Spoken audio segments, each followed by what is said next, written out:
6 guns, thousands of bullets, and still, nothing dies. Marine pilots pull the trigger and watch their ammunition vanish into the sky. The enemy flies straight through it, untouched. This isn't bad aim. This isn't fear. It's a fatal design mistake. The bullets are spread too far apart. They surround the target, instead of hitting it. One small adjustment, measured in feet, not firepower, turns a cloud of bullets into a solid wall of death. Suddenly, 1 second of fire is enough. Suddenly, pilots survive. This is the story of how moving 6 guns closer together made the difference between missing everything and killing everything. At first glance, nothing about the American fighter pilots in the Pacific made sense. They were flying faster aircraft. They carried heavier guns. They often entered the fight with altitude, speed, and numerical advantage.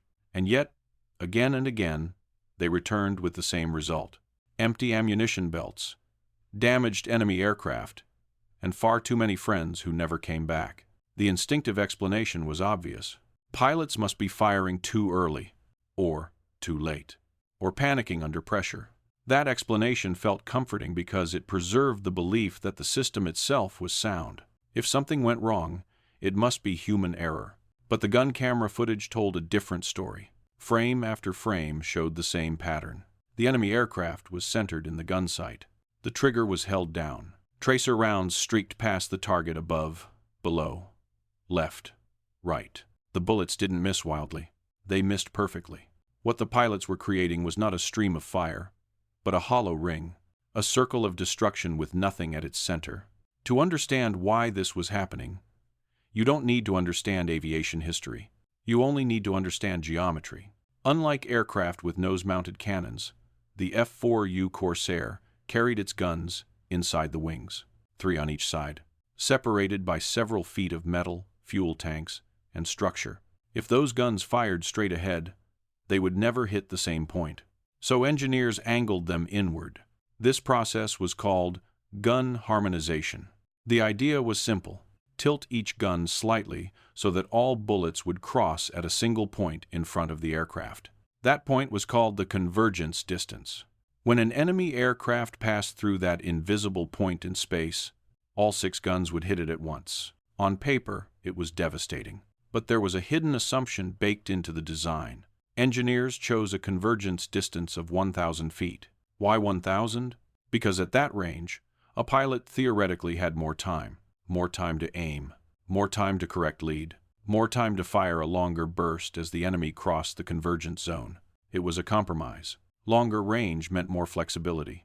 Shorter range meant more concentration but less margin for error. In testing ranges and calculations, 1,000 feet made sense.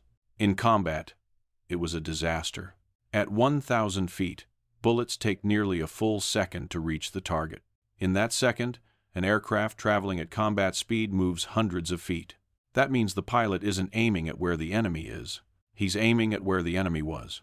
And the faster the fight becomes, the worse this delay gets. Worse still, convergence does not create a single sharp point.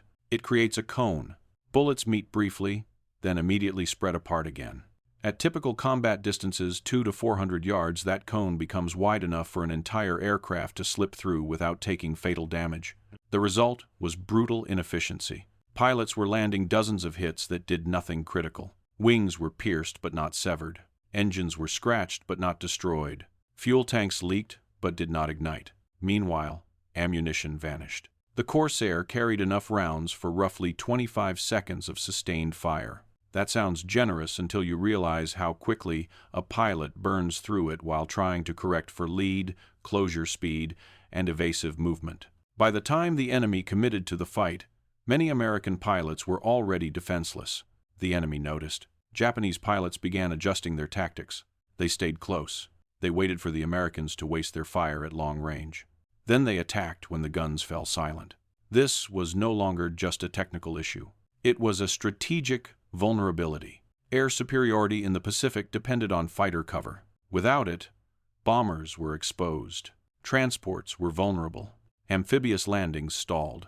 A single assumption where bullets should meet in the air was quietly bleeding the entire campaign. And yet, no one wanted to change it. Because changing convergence wasn't just a matter of turning a screw, move the guns inward too much, and recoil stress increases. Mounts crack. Wing structures fatigue. In the worst case, guns tear themselves loose in flight. Engineering manuals warned against it. Operational orders enforced it. It was clear. Do not set convergence below the approved safety limit. From an institutional perspective, the rule made sense. Aircraft lost to structural failure were unacceptable. Unauthorized modifications were punishable offenses. But the rule was protecting aircraft more than it was protecting pilots. And the pilots were the ones dying. This is where the story stops being about airplanes. Because the real problem wasn't ignorance. It was certainty. Everyone involved believed the numbers were already solved. The engineers had done the math. The manuals had been written. The standards had been approved. So when pilots complained, the system didn't ask why they were missing. It told them to aim better. But somewhere, away from the briefing rooms and command offices, someone was watching the same gun camera footage and asking a different question. Not, why can't they hit the enemy? Do us. But why are the bullets never where the enemy actually is? Outside, the rule seemed unbreakable. Gun convergence existed for a reason. Aircraft wings flex. Metal vibrates. Recoil is violent. Every adjustment came with risk. Engineers had learned this the hard way long before the Pacific War. Mount a gun at too sharp an inward angle, and every shot pushes sideways as much as backward. Do that hundreds of times per second, and metal begins to fail. Cracks don't appear all at once. They grow quietly, one vibration at a time. That is why manuals didn't speak in suggestions. They spoke in limits. Do not set convergence below the approved minimum. Do not modify mounts without authorization. Do not assume combat conditions justify structural risk. From an engineering desk, this was common sense. But engineering logic assumes stable conditions. Combat does not offer any. Air combat compresses decisions into seconds. Distances collapse faster than the eye can process. The moment a pilot realizes he is too far, he is already too close. And yet, the convergence rule treated combat like a shooting range. At 1,000 feet, engineers expected pilots to fire long bursts. They imagined smooth tracking, controlled lead, and predictable closure rates. What they did not account for was how pilots actually fought. In the Pacific, engagements rarely began at textbook ranges. They began in chaos. Clouds broke formations. Sun glare erased depth perception. Aircraft closed head-on at combined speeds exceeding 500 miles per hour. At those speeds, a pilot does not aim. Well, he reacts. The brain does not calculate angles. It predicts motion. That prediction only works when time delays are small. But at long convergence distances, time becomes the enemy. Bullets take time to fly.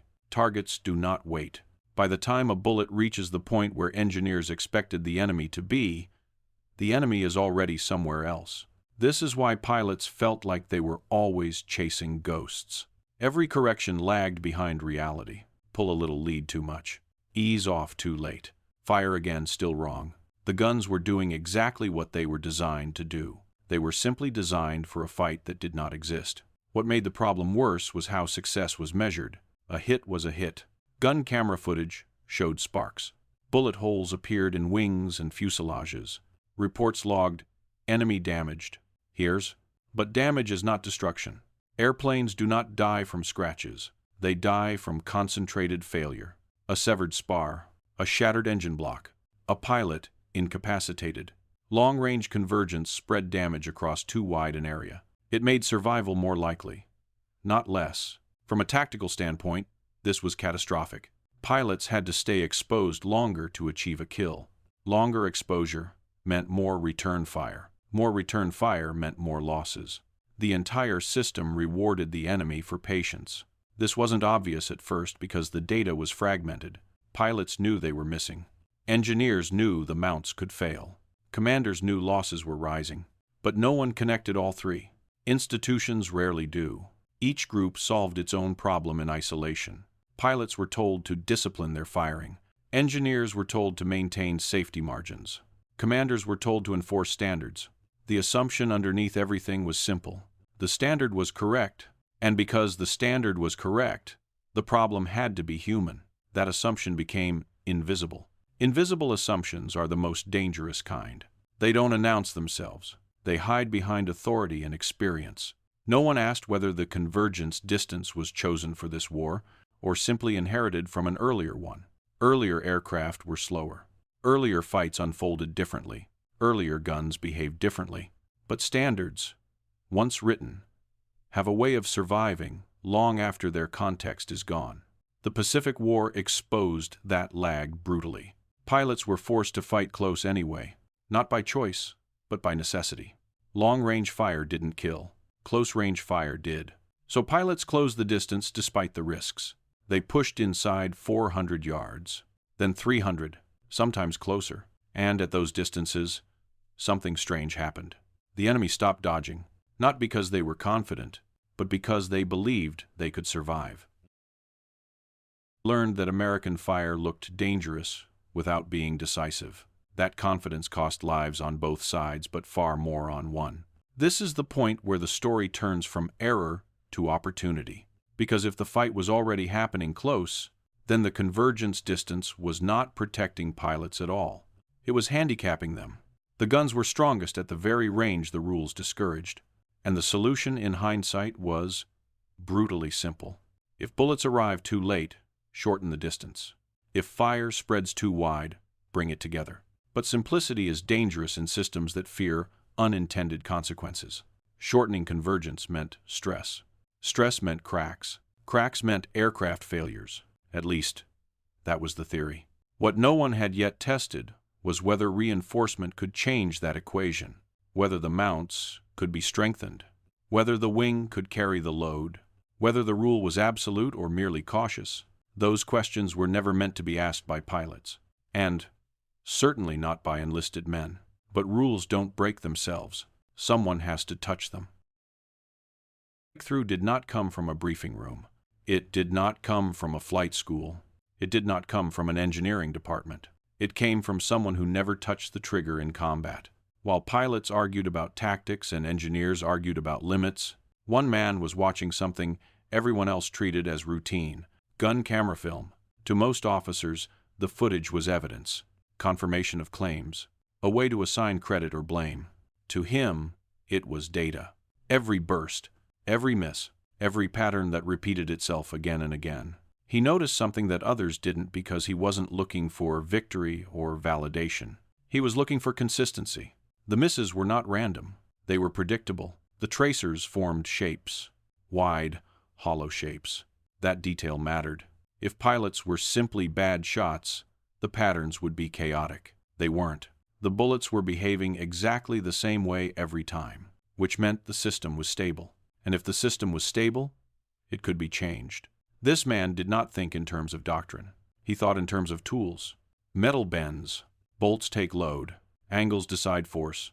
He had learned that long before the war, in a place that had nothing to do with aircraft, a garage. Their problems didn't care about rank or theory. If an engine failed, it failed. If a fix worked, it worked. That mindset made all the difference. Instead of asking why pilots couldn't hit the enemy, he asked a simpler question. What would happen if the bullets arrived sooner? Not faster, just sooner. That meant one thing: shortening the convergence distance. On paper, the idea was heresy. Manuals warned against it. Officers enforced it. Engineers feared it. But none of those documents had been written while people were dying at close range. So he ignored the paperwork and did the math. Not advanced math, not simulations. Basic geometry. 6 guns mounted across a wing. Known spacing. Known angles.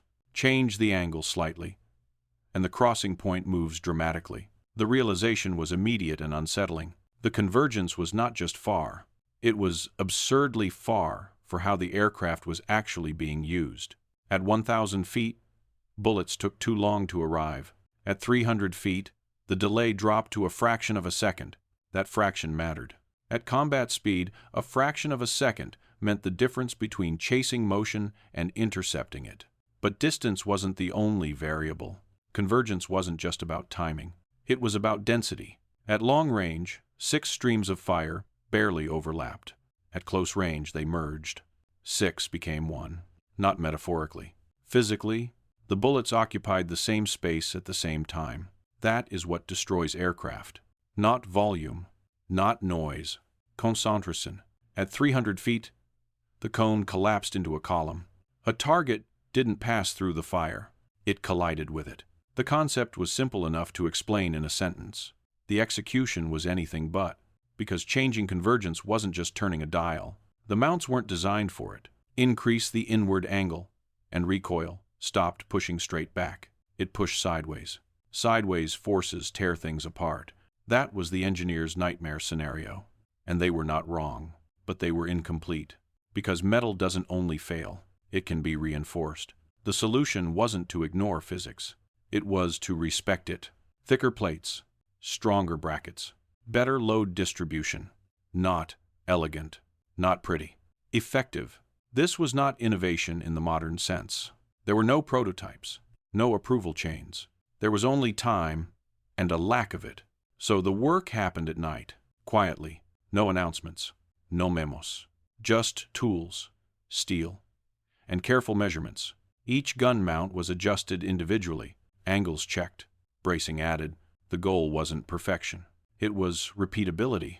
If one aircraft flew safely, the idea lived. If it failed, the responsibility was clear. This wasn't rebellion. It was accountability. By morning, the modification was done. The aircraft looked wrong. The guns pointed inward at angles that made experienced pilots uncomfortable just looking at them. That discomfort was important. It meant something had changed. What followed was not a test flight. It was combat. There was no safe environment left to experiment in. Modified aircraft rolled down the runway. The theory would either justify itself or disappear in smoke. The pilot knew what had been done.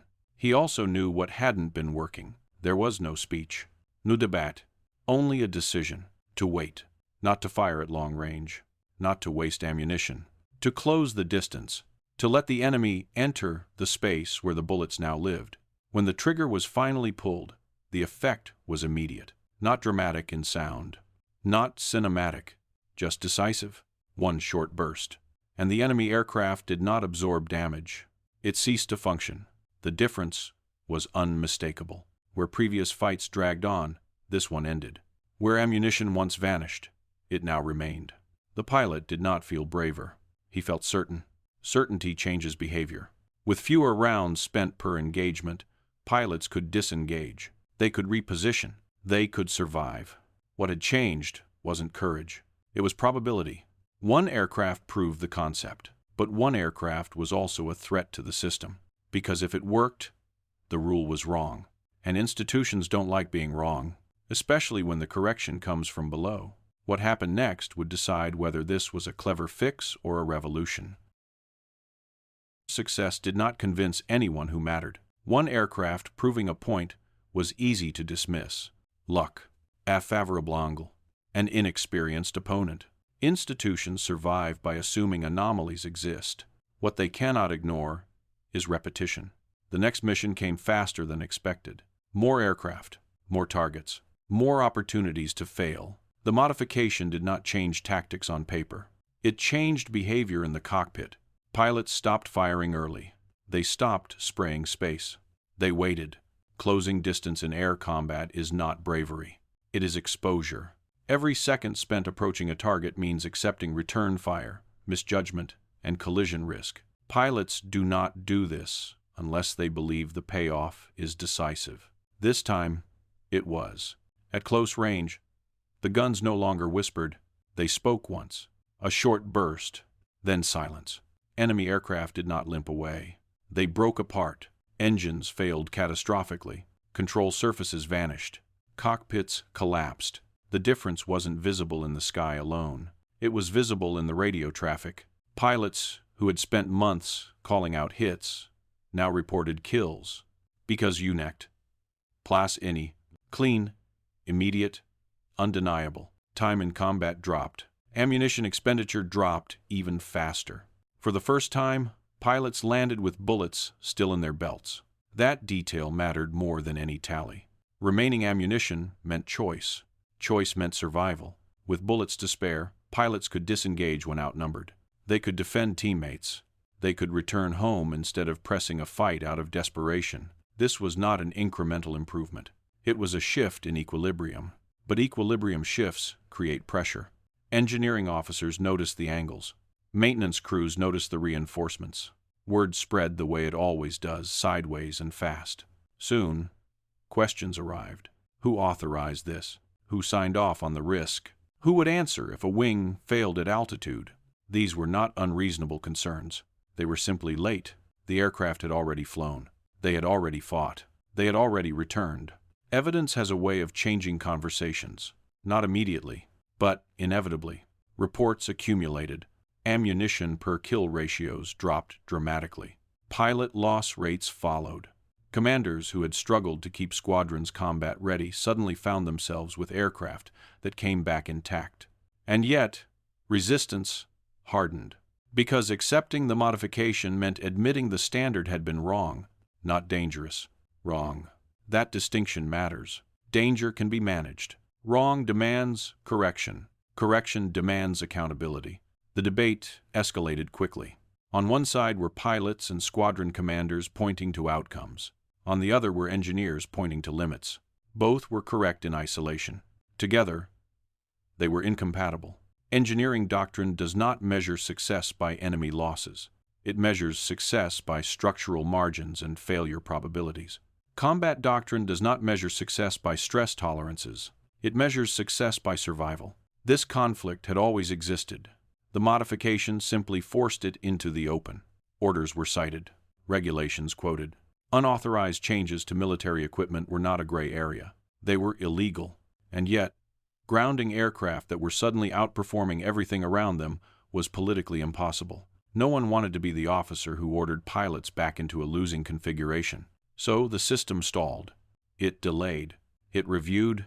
It requested further data. Meanwhile, squadrons did what combat units always do when bureaucracy hesitates. They copied what worked. More aircraft were adjusted. Some officially, some quietly. Not because they trusted the theory. Because they trusted the results. The effect multiplied.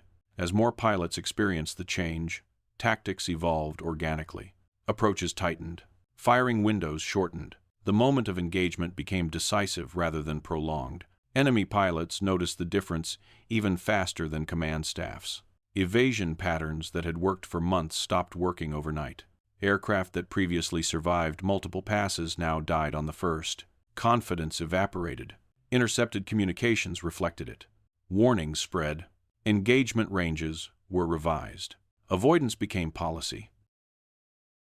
Superiority is not just about numbers. It is about expectation. When one side believes survival is likely, it fights differently. When that belief disappears, so does initiative.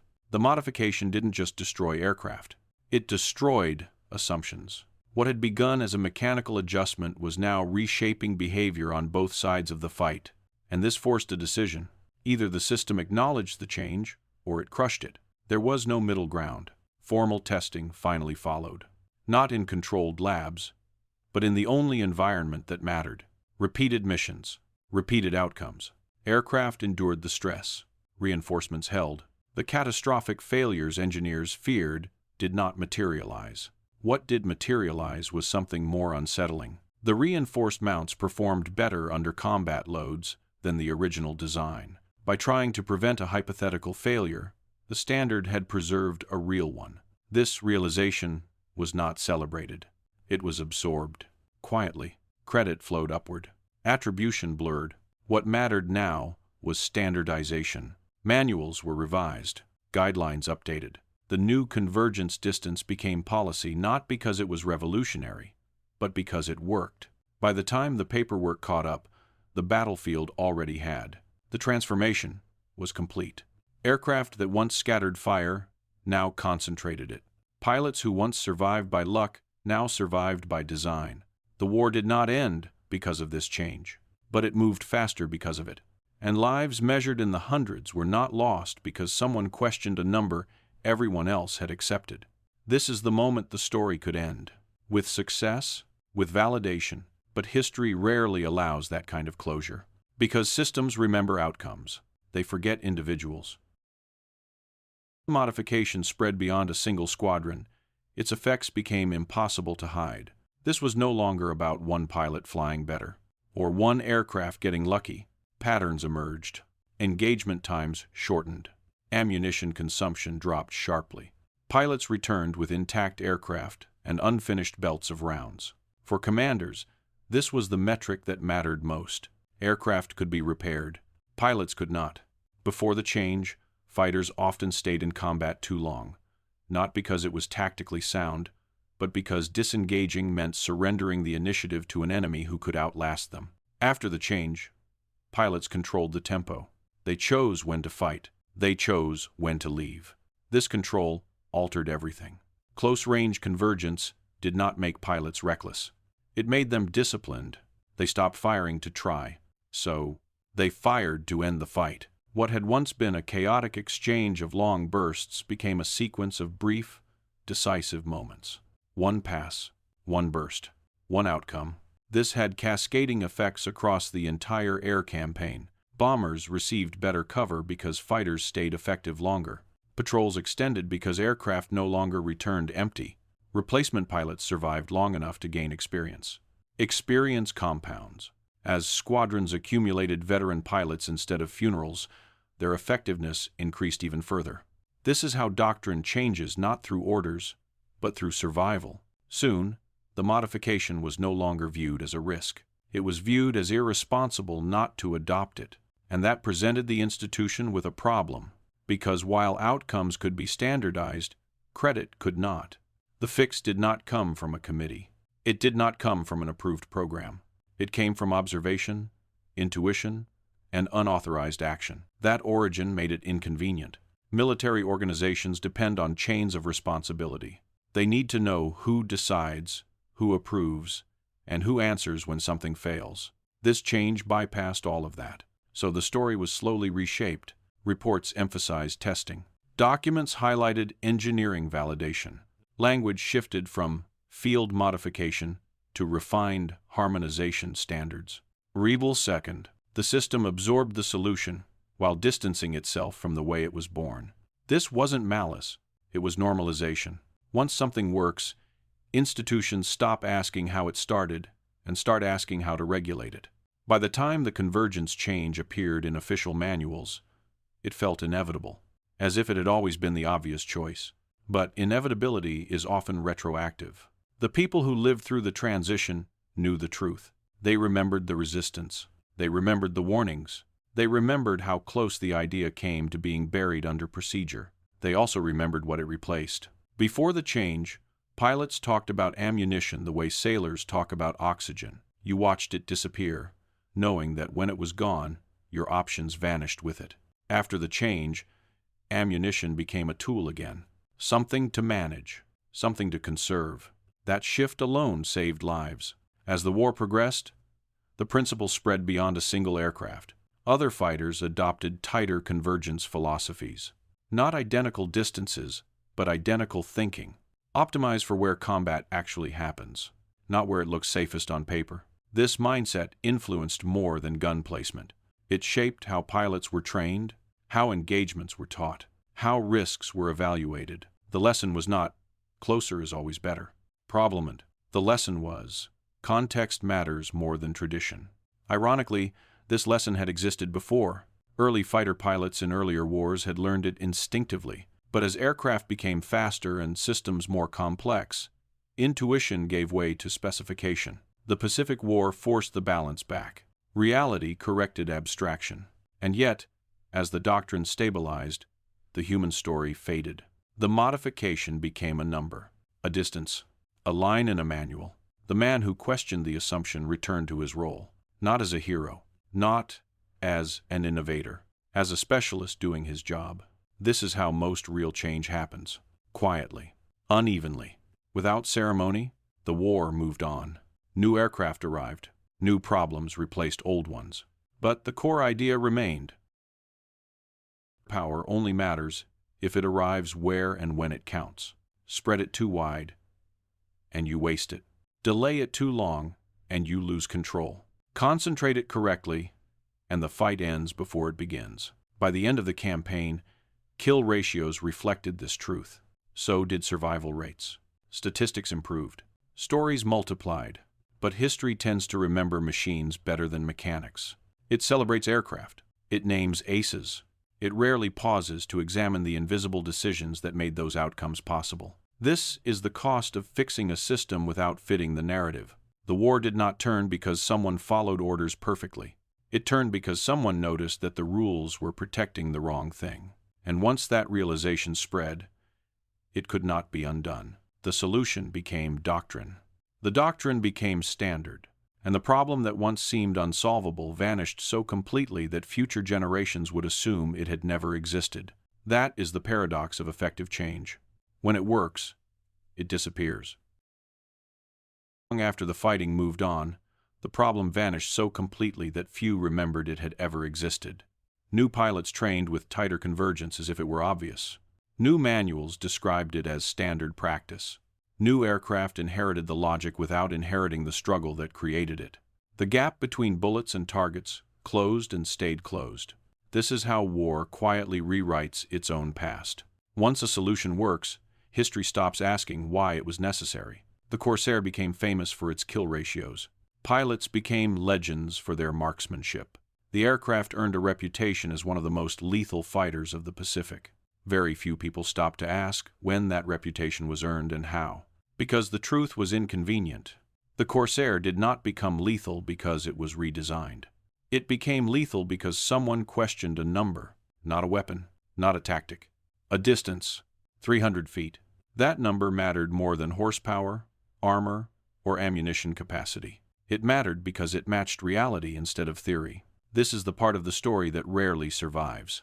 Military history loves decisive battles, named operations, and decorated heroes.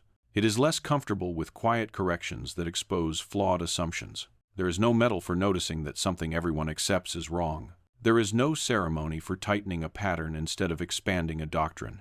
And yet, this is how wars are actually shaped. Not by single moments of brilliance, but by accumulations of insight that reduce waste, shorten fights, and give people a chance to survive their own courage. The Convergence change did not make pilots fearless. It made fear manageable. When pilots trusted their weapons, they stopped compensating. They stopped overfiring. They stopped chasing certainty with volume. Confidence returned, not the reckless kind, but the disciplined kind. That discipline saved ammunition, saved aircraft, saved lives. The broader lesson reaches far beyond air combat. Every system is built on assumptions. Most of them are invisible to the people inside the system. They feel permanent because they have always been there. They feel safe because they are written down. They feel correct because they survived long enough to become tradition. But assumptions do not age well. Reality changes faster than standards do. The danger is not that assumptions exist. The danger is when no one is allowed to test them. In this case, the system was not malicious. It was cautious. Caution is often praised, but caution can also preserve failure. The rule limiting convergence distance was meant to protect pilots from mechanical risk. In practice, it protected the aircraft from stress, while exposing pilots to prolonged combat. The rule was logical, it was just incomplete.